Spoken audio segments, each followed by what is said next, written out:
Section 3. Hope you guys are doing great. Here we are, the fourth, in the fourth block. I'll light this up a little bit. We are at the end of this case study, and I thought I would just do give you my 2 cents, if you will, and kind of prepare us for the final week of the 8 week class, so that we had some kind of coherency going into it. But I did just want to quickly review some of the thoughts that I had and some of the things that I thought people, I thought everybody did really well, and people came up with definitely plausible answers for what they would do, and I loved it. And I love the fact that everybody was using T&E kinds of information. 4 years ago, we weren't pushing this stuff nearly as hard as we are now. I remember when I first heard Adrian Lowe. So I live in Minneapolis. Adrian lives in Ames, Iowa, which is probably, maybe 3 hours from Minneapolis. And so he used to drive up to the Twin Cities. And I think to a certain extent he still does. It is why the IPSI conference is probably held in Minneapolis, because Minneapolis just being a bigger city. He used to come up and do courses. And it was always interesting, and his stuff was so good. And I remember he and Lorimer came and spoke back in 2008 and 9, and they were just so good, and the information was so good. And seeing it evolve, and then seeing everybody work it into their case study today with a person like this who had so many yellow flags. And if you get an opportunity, Tony DeLito just released a new TBC for low back pain, and it is heavily yellow flag, or it was with heavy yellow flag emphasis, or more so than when I helped out with the last low back pain guidelines that was in JOSPT, where yellow flags was mentioned, but not nearly to the extent that it is now. The emphasis is being placed. And so I guess all this kind of conjures up the ideas that we need to be addressing these. And I love the fact that everybody was putting those in place. And while some people obviously have more familiarity with dealing with metaphors, dealing with stories, dealing with analogies to help draw patients in and understand their pain, we're all learning, and and each patient is different, and so metaphors that work for some aren't going to work for others. And knowing what seems to work, and being able to read the patient, and reading what other people like to talk about. I enjoyed really reading about how other examples, because it just helps build my repertoire of examples. Like, oh yeah, that would be a good perspective to take. So enjoyed it. But let's start. So problem 1 being the shoulder, highly irritable, doesn't want to move it. Limited motion in all directions, both passive and active. Special tests, total garbage in this situation, because everything is going to be painful.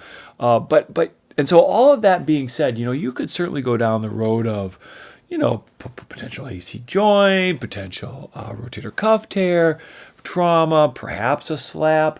Although what we know about slap lesions is that they're not going to be that. So all of these things are not going to be that painful, except for rotator cuff. Rotator cuffs they can be very painful. But the thing about this one that was, in my mind, the home run is it normal strength, right? Rotator cuff isn't going to have normal strength. This person had normal strength. And so, excuse me, when you have somebody who comes in with insidious onset of shoulder pain, and the first thing you think about is rotator cuff, don't, right? Be able to parse it out, like, what is it that I'm really looking for? And that muscle strength, man, that is critical. Loss of both active and passive range of motion, and lack of muscle strength, and the fact that she was, between the ages of 40 and 60, and she's diabetic, and so those all obviously are things that play into this. But that was like a home run, and so I liked how everybody then parlayed that into treatment of the cervical and thoracic, because in my mind you get the low-hanging fruit, right? We know, research tells us that if we get change on the first visit, there's a good chance that the rest of it's going to change. So in my opinion, you manipulate cervical thoracic junction, you manipulate the cervical spine, maybe do some mobilizations. I like to do some AP glides on cervical spine, maybe some side glides, and you get that neck to move. And even though that was the least of her concerns, the neck, it was low-hanging fruit that she could see change and would then directly affect the shoulder. So I would have treated the neck and the cervical spine, upper thoracic spine first. I would see how that minimized her symptoms in her shoulder. Plus, it's always great to do that. Then I would have gone and done some, grades 2, 3 on her shoulder. Research shows that you don't have to grade 4 her shoulder. You don't even have to thrust it.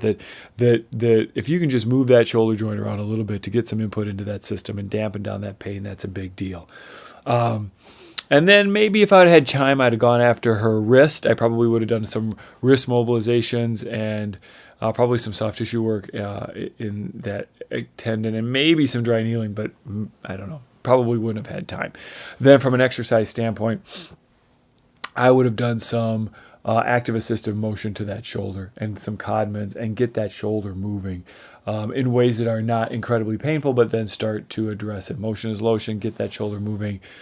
I would have given her maybe some wand flexion or a wall slide, or maybe both, and maybe some other some active assistive kind of stretching for that shoulder. Probably that's it. That's probably how I would have finished it. My hope would be for that day one, her shoulder feels a little bit better. She can get a little bit more motion. Her neck feels a lot better, and her wrist also feels a little bit better. That's where my focus would have been. As she continued to come back, I'd hope I could get rid of the neck, focus on the shoulder and the wrist, continue to mobilize the shoulder with some distractive techniques, some glides inferiorly and posteriorly, maybe add the sleeper stretch, cross body stretch, maybe some thoracic rotation with hand behind head kind of on that right side to continue to introduce motion in a way that helps her free up that pain. Oftentimes I tell patients that I'm not going to get rid of all of your pain with a frozen shoulder, that it could take months to get rid of all of your pain, but we're going to get it so you can sleep at night, so you can dress without pain, so you can do your job, so you're not thinking about it, and you will be able to ultimately feel like, hey, I am 80% better, that last 10%, or 20% we might not get, but you can work on that on your own. And if we can't get there, then I go to the injection. Okay.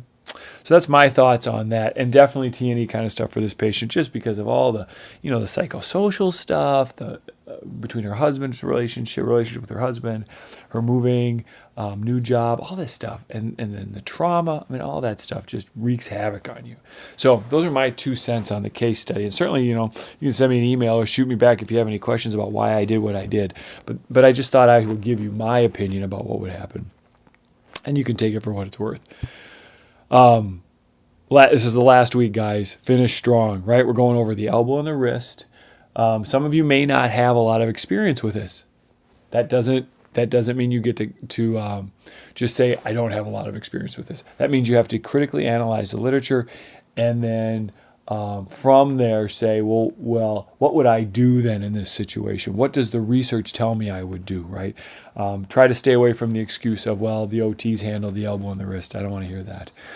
Don't forget to do the course eval. Again, finish strong, finish strong, finish strong. Don't, give me good answers. Make sure that you're responding to the questions. One caveat is that I am headed to AMPT, and if any of you are going to AMPT, I hope maybe we can connect. Let me know, because I'm headed to AMPT in St. Louis. I'll be gone Thursday, Friday, Saturday, Sunday. I will be online and responding. As far as getting grades out, then ultimately I should be able to have them done either, from Sunday to Wednesday, sometime in that time frame. I should be able to get them done and get them entered in. If there are any questions, obviously feel free. I'll hopefully be able to post another video on Sunday, just kind of giving a wrap up and some further direction as we, as we exit the course. But again, don't let this be a time to just kind of slack, because there are this is good information, and let's make sure that we finish strong. Good work on the case studies. Really enjoyed it. Looking forward to that last week for further discussion and dialogue about what we would do in these different situations.